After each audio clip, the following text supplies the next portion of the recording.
So he viewers, welcome back with another video. तो आज हम बात करने वाले हैं पॉलीप्लेक्स कॉर्पोरेशन लिमिटेड के बारे में। तो कंपनी का एनालिसिस करेंगे आज की वीडियो में।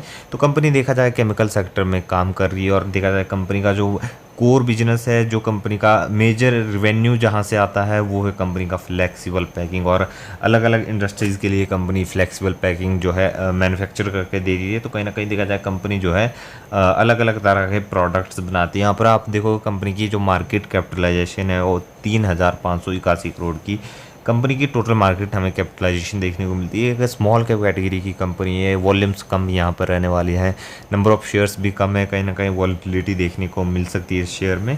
तो ये आपको पता होना चाहिए। पीई रेशियो 22 का देखने को मिलता है, कुछ इतना मतलब हम इसे महंगा नहीं कहेंगे।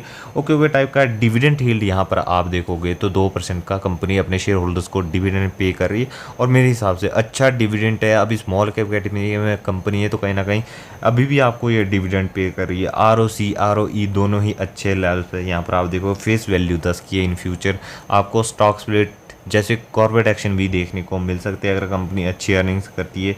मैक्स चार्ट यहाँ पर हम देखेंगे तो मैक्स चार्ट में आप देखोगे तो बहुत ही अच्छी परफॉर्मेंस दिखाई है। आप देखोगे तो बहुत ही छोटी कंपनी थी, लगभग 8 से 10 रुपए का इसका शेयर प्राइस देखने को मिलता था। आज देखो अब तो कहीं ना कहीं 1100-1200 रुपए के आसपास ट्रेड कर रहा है। मल्टीबैगर ऑलरेडी बन चुकी है। एक आप समझ सकते हो माइक्रो कैप से कंपनी आज की डेट में जो है स्मॉल कैप बन चुकी है। तो कहीं ना कहीं ग्रोथ पोटेंशियल अभी बहुत ज़्यादा इसमें देखने को मिल सकता है। इन फ्यूचर ये कंपनी आपको मिड कैप लार्ज कैप को ज्वाइन करती हुई भी नज़र आ सकती है। देखा जाए कंपनी ने बहुत ही बुरा टाइम भी देखा है, और कहीं ना कहीं अच्छा टाइम भी इस कंपनी ने बहुत ज़्यादा देखा है। तो कहीं ना कहीं कंपनी को बहुत ज़्यादा एक्सपीरियंस हो चुका है इंडियन स्टॉक मार्केट का, इंडियन मार्केट का, इन्फ्लेशन का। कंपनी ने 2020 का कोविड भी देखा, उससे पहले जो 2008 की मंदी थी उसमें भी कंपनी कहीं ना कहीं सर्वाइव कर चुकी है। अब देखा जाए कहीं ना कहीं लगता है कि कंपनी इन फ्यूचर आपको अच्छी रिटर्न थी। अब यहाँ पर आप देखोगे तो कंपनी जो है 3rd नंबर की पोजीशन बना के रखी है, और इसकी जो कॉम्पिटिटर है वो 2 अभी 20 से ऊपर देखने को मिलते हैं। इन फ्यूचर हो सकता है इन्हें ये आराम से जो है पीछे छोड़ के नंबर 1 की पोजीशन बनाए। अब क्वार्टर ऑन क्वार्टर बेसिस की सेल्स हम इनकी देखेंगे तो क्वार्टर ऑन क्वार्टर बेसिस में आप देखोगे तो दिसंबर 2020 में कंपनी टोटल सेल्स कर रही थी 1,237 करोड़, और देखा जाए तो कहीं ना कहीं जंप ही देखने को मिला है। 2021 में आप देखोगे तो 1200 करोड़ की सेल्स थी, जो कि जून 2021 में बढ़ के होगी 1400, फिर 1500, 1700, और आप देखो 1800, 2000, यहाँ पर आप देखो तो 2033 करोड़। फिर आप देखोगे तो कहीं ना कहीं इसी रेंज में घूमता हुआ और स्लाइटली गिरावट। और अभी आप देखोगे तो कहीं ना कहीं कंपनी की जो सेल्स है उनमें थोड़ा सा प्रेशर देखने को मिला है। नेट प्रॉफिट के ऊपर चलेंगे। यहाँ पर नेट प्रॉफिट आप देखोगे एक टाइम पर कंपनी 330 करोड़ का नेट प्रॉफिट कर रही थी, और देखा जाए वैसे ही गिरावट, स्लाइटली गिरावट भी देखने को मिल जाती है क्वार्टर ऑन क्वार्टर बेसिस पर। यहाँ पर आप देखोगे तो अभी हाल फिलहाल में पिछले क्वार्टर में, यानी अभी आप देखोगे तो जून 2023 के क्वार्टर में कहीं ना कहीं कंपनी ने जो है फॉल अच्छा खासा नेट प्रॉफिट में दिखाया है, थोड़ा सा लॉस भी देखने को मिला। अब ईयर ऑन ईयर बेसिस पे बात करते हैं, क्योंकि जो आपका क्वार्टर ऑन क्वार्टर बेसिस की सेल्स होती है उसके हिसाब से आप किसी भी कंपनी को जज नहीं कर सकते। शॉर्ट टर्म में देखिए चीज़ें प्लस माइनस होती रहती है, क्वार्टर ऑन क्वार्टर बेसिस पर आप जो है कंपनी को जज नहीं कर सकते। लेकिन ईयर ऑन ईयर बेसिस की जो परफॉर्मेंस होती है उसमें हमेशा आपकी सेल्स में ग्रोथ रहनी चाहिए। देखिए ये तो एक पॉइंट होता है। यहाँ पर आप कंपेयर करेंगे हम 2012 से लेके 2023 तक का डाटा, टोटल डाटा हम यहाँ पर देखेंगे। 2012 में कंपनी टोटल सेल्स करी 2426 करोड़ की, यानी 2426 करोड़ की कंपनी की टोटल सेल्स थी, जो कि 2013 में थोड़ी सी गिरावट देखने को मिली 2535 करोड़। और 2014 यहाँ पर आप देखो तो मैसिव जंप देखने को मिला 2014 में 3172 करोड़ की, और देखोगे उसके बाद लगभग जो है कंपनी की सेल्स में अच्छी खासी ग्रोथ देखने को मिली 3200 करोड़। और देखो आप तो कहीं ना कहीं इसी रेंज में घूमती हुई 2-3 साल कंपनी ने फ्लैटेस्ट परफॉर्मेंस दिखाई। उसके बाद वापस से जंप देखने को मिला 3500 करोड़, फिर देखोगे 4500 करोड़, फिर थोड़ी सी गिरावट वापस से। और देखोगे उसके बाद जो है मार्च 2021 में बहुत ही मैसिव जंप देखने को मिला 4918 करोड़। उसके बाद आप देखोगे 2022 में 6600 करोड़, 2023 में यहाँ पर 2022 और 2023 के फाइनेंशियल पीरियड में आप देखोगे तो कंपनी ने 7,652 करोड़ और अभी हाल फिलहाल की 7,000 से ऊपर की सेल्स है। तो कहीं ना कहीं आप देखोगे अब ईयर ऑन ईयर बेसिस पर परफॉर्मेंस अच्छी है, कंपनी की सेल्स में ग्रोथ आ रही है। अब जब भी कंपनी की सेल्स में ग्रोथ आ रही है तो मतलब कहीं ना कहीं कंपनी बिजनेस अच्छा कर रही है। अब चलिए नेट प्रॉफिट देखते हैं किस तरह की कंपनी मेंटेन कर रही है।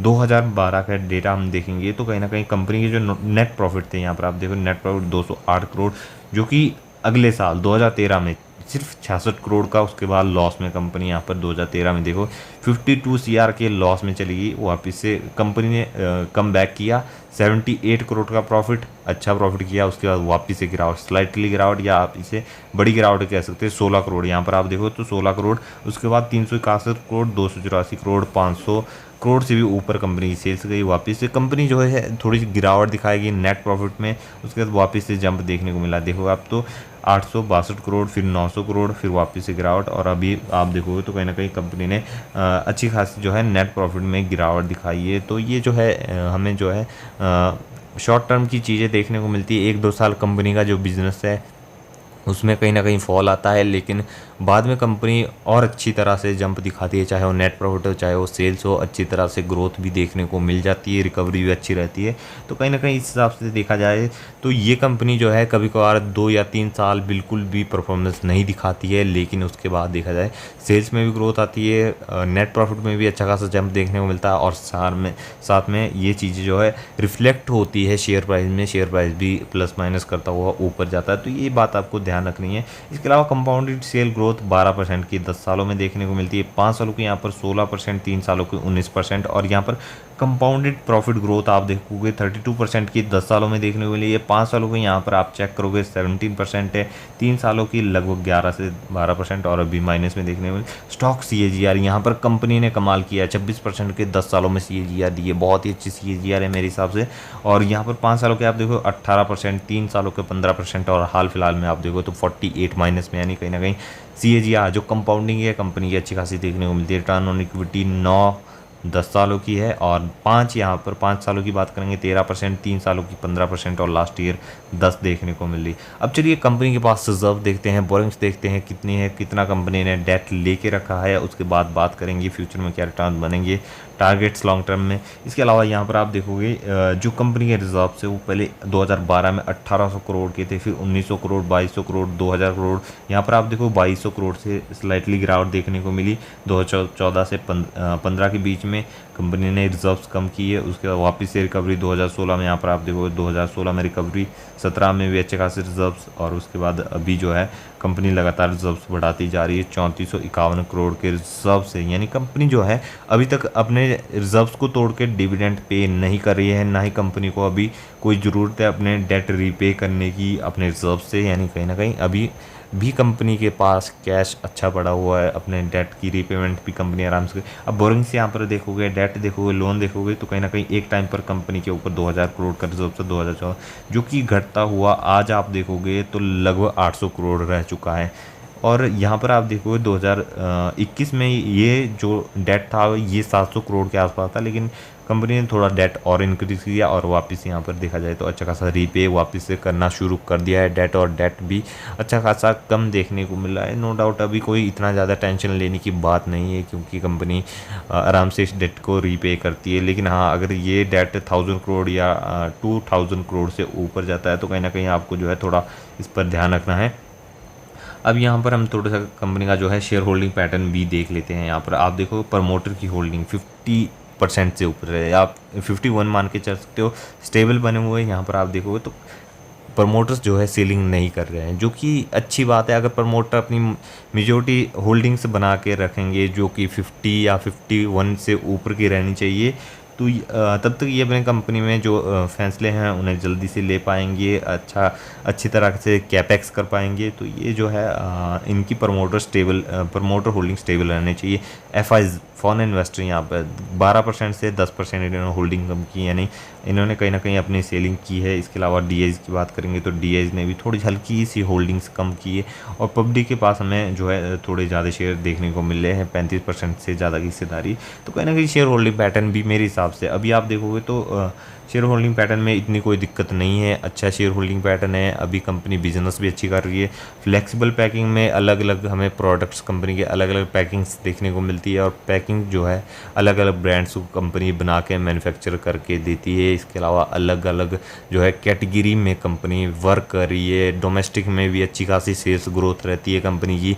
इसके अलावा एक्सपोर्ट भी मजबूत है कंपनी के, जो है बाहरी बाज़ार ग्लोबल मार्केट में भी कंपनी अच्छा बिजनेस कर रही है। अमेरिका में भी कंपनी का बिजनेस देखने को मिल जाता है। अलग अलग देशों में कंपनी जो है अच्छा खासा एक्सपेंड भी कर रही है। तो मेरे हिसाब से अगर आप इस कंपनी पे भरोसा करोगे और बहुत ज़्यादा क्वांटिटीज़ अपने पास नहीं रखोगे, दिमाग से चलोगे, धीरे धीरे थोड़ी थोड़ी इंक्रीज़ करोगे क्वांटिटीज़, तो कहीं ना कहीं ये रिटर्न्स बना के दे सकती है। लेकिन वापस से कहना चाहूँगा, स्टॉक मार्केट है, रिस्क इन्वॉल्व है, और आपको किसी के कहने पर बाइंग या सेलिंग नहीं करनी है। अपनी रिसर्च पहले करें, उसके बाद ही अपने फैसले आपको लेने चाहिए। बाकी कंपनी में कोई दिक्कत नहीं है, कंपनी बेहतरीन है, बहुत टाइम से मार्केट में है और अच्छे तरीके से ग्रो करती जा रही है। अभी जो है आप देखोगे तो सेल्स